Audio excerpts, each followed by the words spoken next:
Throughout our planet's long history, millions of animal species have enjoyed a long tenure of roaming the Earth, only to be unceremoniously wiped out by the unforgiving forces of nature, or in the case of more current extinctions, by humans. It's easy to think of extinctions as things that happened centuries and centuries in the past, and usually by more or less natural means. But the truth is that the pace of extinction has increased dramatically in recent decades. According to one study, this rate could be up to 1,000 times the usual rate of extinction, and humans are the reason for the increase. Within the last century, and even within the last decade, we've lost entire species whose time on Earth may not have had to come to a premature end if not for our activities. And today we'll be looking at the tip of the iceberg, the top 10 animals which have recently gone extinct.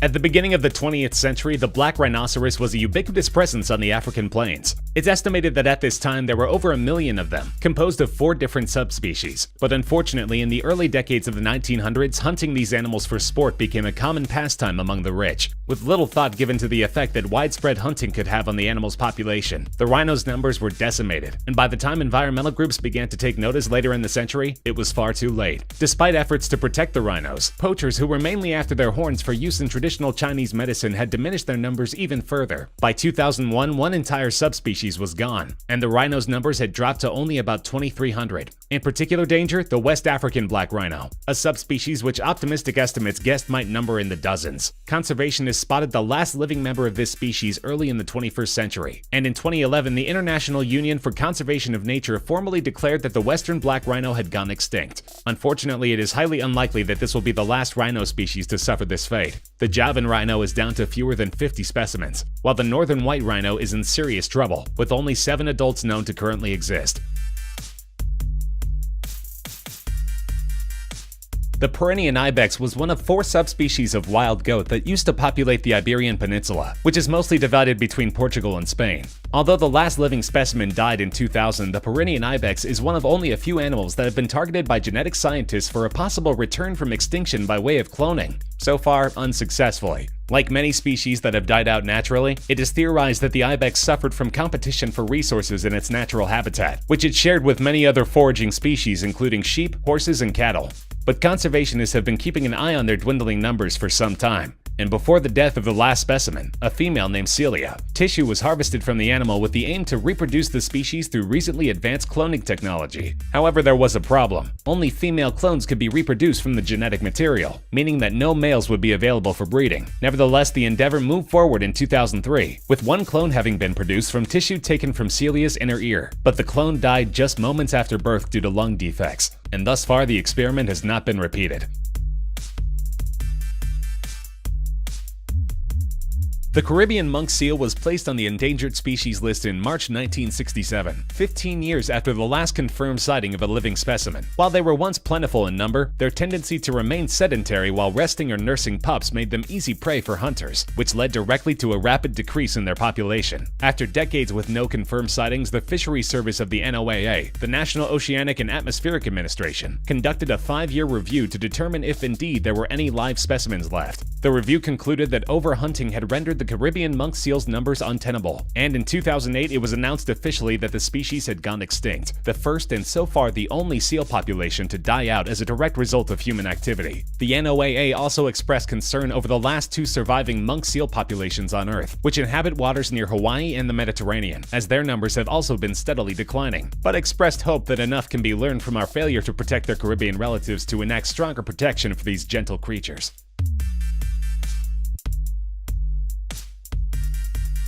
In the mid-1800s, the passenger pigeon was easily the most abundant bird in all of North America, and possibly the entire world. The arrival of a flock was described by one conservationist as a feathered tempest, as the birds traveled in huge numbers capable of blotting out the sun. Part of their evolutionary strategy, their sheer numbers made them able to ward off predators and successfully compete for resources with other species. In 1871, naturalist A.W. Shorger estimated their breeding population at a staggering 136 million adults. But by 1914, the very last last living specimen died at the Cincinnati Zoo, and the passenger pigeon was no more. Its extinction was perhaps the first great cautionary tale about the dangers of overhunting. Simply put, it was considered absurd that any amount of hunting could endanger a population so enormous, a notion which only took 4 short decades to prove its falsehood. The pigeon's strategy of flocking together in enormous numbers proved to be the species' ultimate downfall, as hunters invented newer and even more efficient ways of tracking and killing off entire flocks. Today's scientists at the Passenger Pigeon Project are also exploring ways to use genetic science to bring the passenger pigeon back from extinction. But they also seek to educate the public about the once proud species whose extinction became the impetus for the birth of the modern conservation movement, which took shape in the mid-20th century.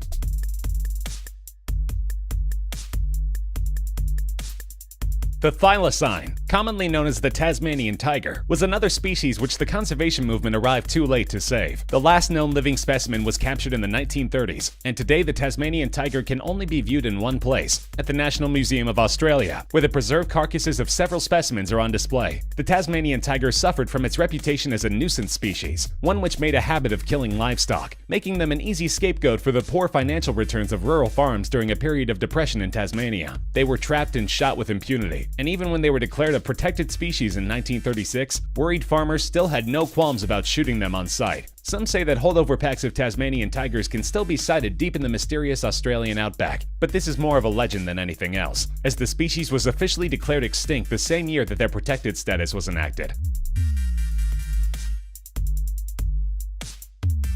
The Tecopa pupfish was a fascinating, heat-resistant species of fish native to a pair of hot springs in California's Mojave Desert. First identified in 1948, the species had the remarkable ability to survive and even thrive in the waters of the hot springs, which could reach temperatures in excess of 110 degrees Fahrenheit. They had probably existed for thousands or perhaps millions of years, but it only took a few decades after their identification for the species to disappear from the Earth altogether. This is due almost exclusively to the emergence of hot springs as tourist resorts in the 1950s and 60s, which led to the extensive modification of the pupfish's natural habitat. During the construction of bathhouses and other attendant structures, the hot springs pools were enlarged, and their outflows to the nearby Amargosa River diverted, which led to 2 unforeseen consequences: the elevation of downstream water temperatures and the introduction of invasive species, including a different pupfish species native to the Amargosa. By 1965, the Tecopa pupfish were found to be nearly extinct, and by the early 1970s they were gone. In 1978, Assistant Secretary of the Interior Robert Herbst decried the loss, calling it totally avoidable, and noting that the same projects which disrupted the pupfish's habitat could have, had they been planned more carefully, ensured its survival.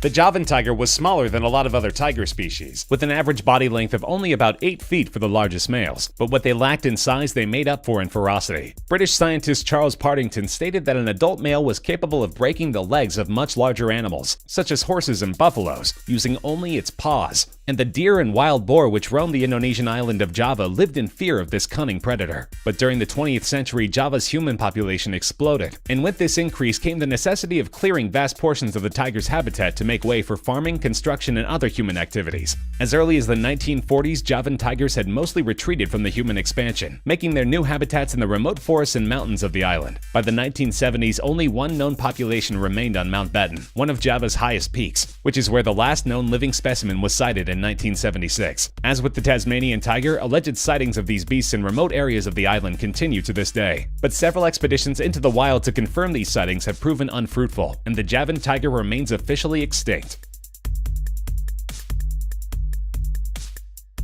The Bubal hartebeest, a type of antelope, once roamed around the entire continent of Africa in enormous numbers, but those numbers were substantially and brutally thinned during the 1800s, particularly during the French conquest of Algeria, when vast herds were slaughtered by the invading colonial army. In 1917, one of the last known remaining herds, numbering only 15, was discovered in Morocco, and all but 3 of them were killed by a lone hunter. The Bubal hartebeest was chosen to be protected under the 1933 London Convention, but of course this was much too little too late. While it was speculated that unknown herds could exist in remote regions of Africa as late as the 1940s, the last captive female died in 1923, and subsequent expeditions attempting to locate additional herds have always come up empty.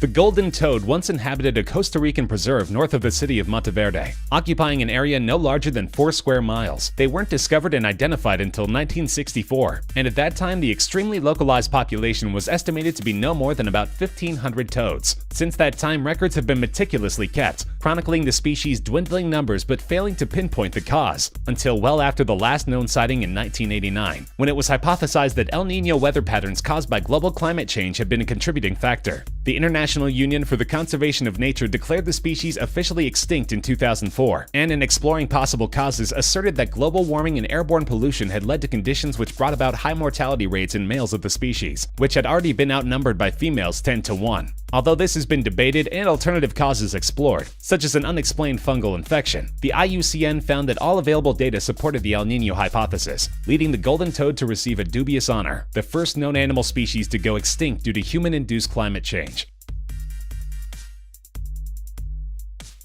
For 20 million years, the Baiji dolphin, also known as the Chinese river dolphin, made its home in China's Yangtze River, an ancient cradle of civilization. As recently as a few decades ago, a strong and thriving population of 6,000 made their annual migration journey down the historic river. But China's move toward industrialization in the 1950s proved to be too deadly a foe for even this hardy population to survive. Human development along the Yangtze in the later half of the 20th century was extraordinarily rapid, and in addition to being hunted for their meat and leather, the Baiji's habitat was quickly degraded to an unsustainable degree. Overfishing also decimated the population of the Baiji dolphin's prey, and environmental protections enacted by the Chinese government in the 1970s arrived too late to have any meaningful effect on the species' decline. By 1990, the Baiji dolphin was critically endangered, with only about 100 specimens remaining, and by 1997 that number was down to 13. By dawn of the new millennium, they were gone forever. The first extinction of a large mammal species in over 50 years, and one that, given the Baiji dolphin's long history, occurred in the relative blink of an eye.